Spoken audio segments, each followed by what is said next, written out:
Kasi ano siya very affordable. Mhm. Tapos maganda yung dot. Tapos comfortable para sa akin.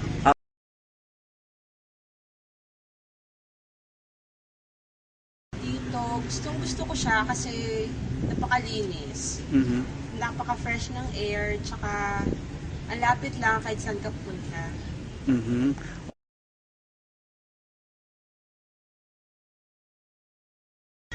Napaka-well accommodated dito. Tapos, very well informed sila magbigay ng mga information about dito. Tsaka,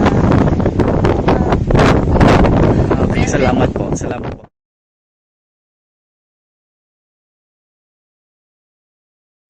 advice ko lang sa kanila, piliin nila yung Lancaster. Kasi napakamura, tapos napakaganda. Mhm. Tsaka worth it talaga yung pera nila.